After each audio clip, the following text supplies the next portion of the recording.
From CBS News Bay Area, this is the Morning Edition. Fireworks going off at the bottom. Kids are getting on top of the Muni. People were smashing the windows on the bus I was on. People were tagging the bus I was on. Well, there's still outrage over the chaos that broke out here near Dolores Park in San Francisco when police arrived in riot gear. I'm Justin Andrews. You're going to hear both sides of this coming up. Plus, it wasn't quite the vacation they planned on, but the unscheduled 3-day stay in San Francisco is now over for the Ruby Princess cruise ship. It could have been worse, right? So we could be in the middle of the ocean and God forbid something could have been, worse. Coming up, we're going to hear from passengers about their experience the last couple of days.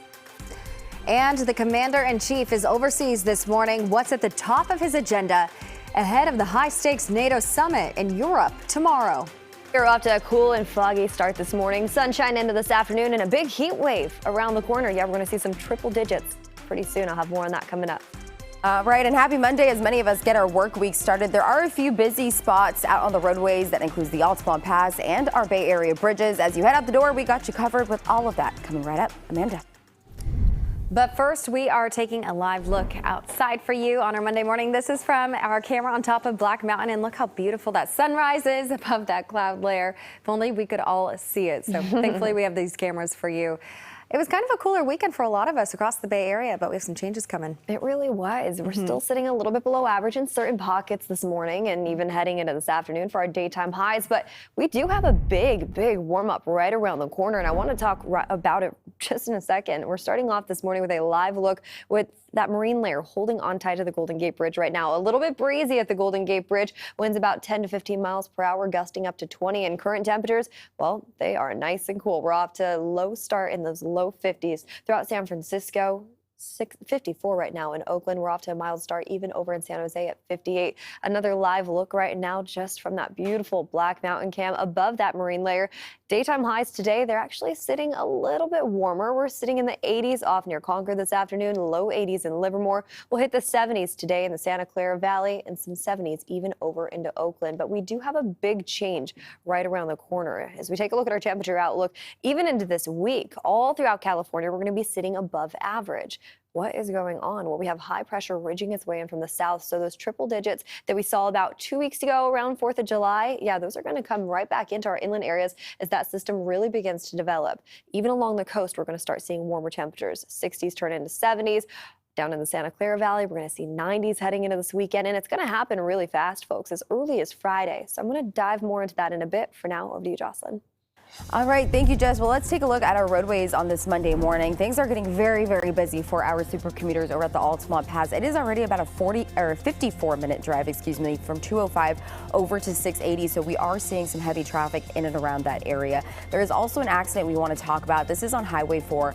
Eastbound, east of Walnut Boulevard and Marsh Creek. This is near Brentwood. The roads are blocked, so expect some delays in and around that area. There is a buildup there, so you're looking at about 15-mile-an-hour speeds in that area. Over at the Bay Bridge, those metering lights are officially on, and it's getting busier. 12-minute drive from the maze over into the city.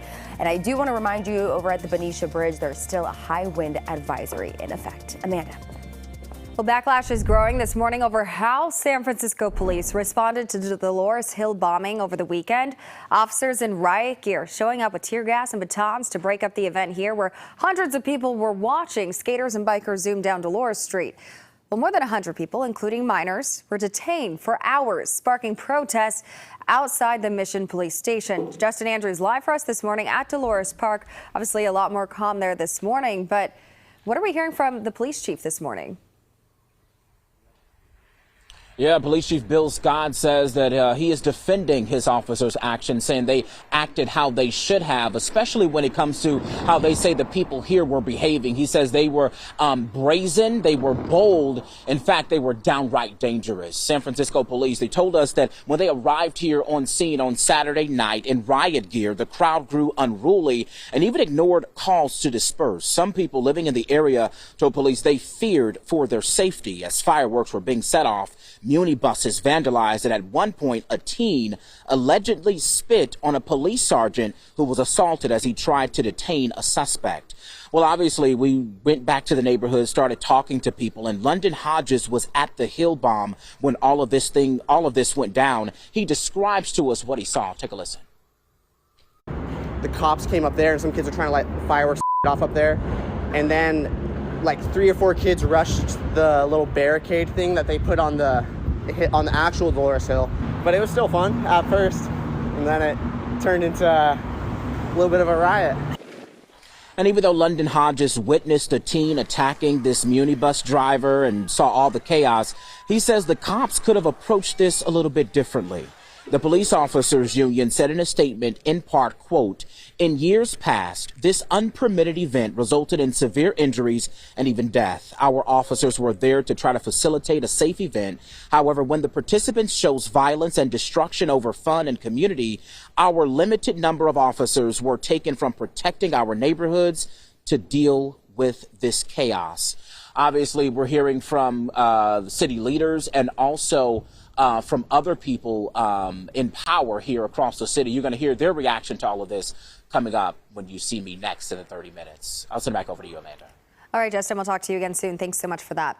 Let's look at our other top stories now. President Biden is in Europe for a series of high-stakes meetings this week. So right now, he is meeting with King Charles at Windsor Castle. And this morning, he also met with British Prime Minister Rishi Sunak at his official residence. Following those events in the UK, the president then will head to Lithuania for the annual NATO summit. Sweden is looking to join the alliance. Mr. Biden said in an interview that Ukraine, which has been lobbying to join, is not ready for membership. The trip will wrap up with a stop in Finland, which joined NATO earlier this year. And during his trip, Mr. Biden is likely to face questions about his decision to send cluster munitions to Ukraine. The move is controversial because of the threat to innocent civilians. This weapon has actually been banned by more than 100 countries. Cluster munitions break up in midair, dropping smaller bomblets across a wide area. And they can remain underground and explode long after a war is over. Ukraine says it will not use the weapons in areas populated by civilians. We will have a live report from London on Biden's trip in our next half hour. But back here in the United States, intense storms have hit the south and the northeast. Flash flooding and water rescues reported in Oklahoma. Also, blistering heat is expected to worsen in the southwest. Excessive heat warnings are likely to continue through the week. Phoenix has hit at least 110 degrees every day this month. The Earth itself broke heat records last week with global temperatures reaching all-time highs. Scientists say this is more evidence of a changing climate. Well, right now, that cruise ship that was damaged after hitting a dock in San Francisco is finally on its way to Alaska. A live look at the website Cruise Mapper. That's what you're looking at right here. You can see the Ruby Princess is working its way up the west coast. And yesterday, passengers waved and cheered as the ship departed from Pier 27. They set sail around 4 yesterday afternoon. After the repairs, the ship got the all clear from the Coast Guard. John Ramos spoke to passengers eager to just get their vacation started. It could have been worse, right? So we could be in the middle of the ocean and God forbid something could have been, worse. If you're going to get stuck somewhere on vacation, San Francisco isn't a bad place to do it. On Thursday, the Ruby Princess was damaged when it struck the dock while landing at Pier 27, punching a hole in the side. And for the last few days, the ship has become something of a tourist attraction of its own. I read about it in the newspaper, what happened. I said, well, there's the boat. Let's go see how big that hole is. The hole was patched and the ship was cleared for sailing, but while that was happening, a few thousand accidental tourists got to explore the city by the bay. This is like an extra shore excursion for us, right? But it's free, so pretty good. We bought some souvenirs also. We went to Pier 39. We act like we were tourists going there for the very first time. But you've been there before? Yeah, multiple times. Okay.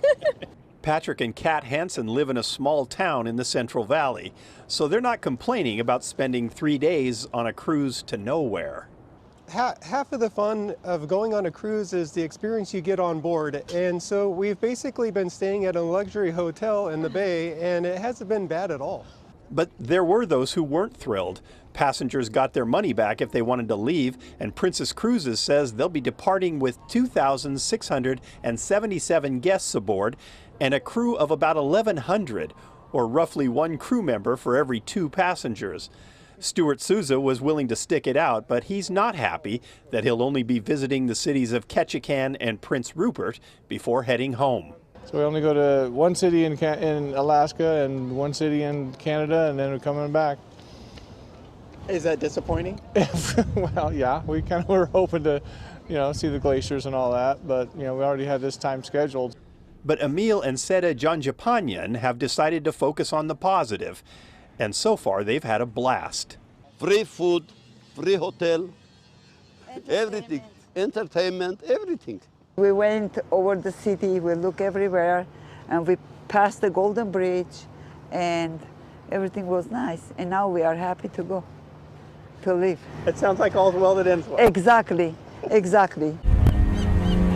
So as the Ruby Princess pulled out 3 days and an hour and 15 minutes behind schedule, we're reminded of the saying that life's a journey, not a destination. But sometimes it's nice to have a change of scenery as well. Absolutely. So if you're wondering, Princess Cruises offered a full refund to passengers who wanted to leave, but those who continued on for the 7-day trip will get a 75% discount on a future cruise.